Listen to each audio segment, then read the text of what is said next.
ఇప్పుడు గుండెపోటుతో చనిపోయింది అంటున్నారు. ఎందుకు అసలు ఈ సిచ్యువేషన్ ఎందుకు వచ్చిందంటే రేవంత్ రెడ్డి ఇండ్లు తీసేస్తా అంటున్నాడు కదా.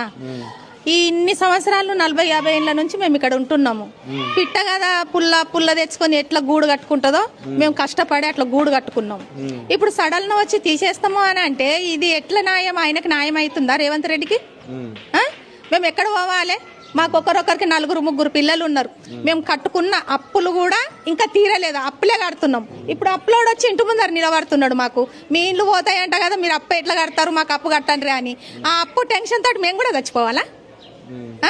మా పిల్లలకు తండ్రి లేడు, నాకు 3 పిల్లలు. ఇప్పుడు వచ్చి ఇంటి ముందర కూర్చొని అప్పు కట్టు అంటే ఆ టెన్షన్ తోటి నేను కానీ ఇంకా ఎవరన్నా కూడా చచ్చిపోతారు. చాలా మంది ఇట్లనే చచ్చిపోతున్నారు. ఆయన ఈడికే ఆపేసేసేయాలి. మాకు డబుల్ బెడ్రూమ్ ఇల్లు వద్దు. ఇప్పుడు ఆయన చచ్చిపోవడానికి కారణం కూడా రేవంత్ రెడ్డే. ఎందుకు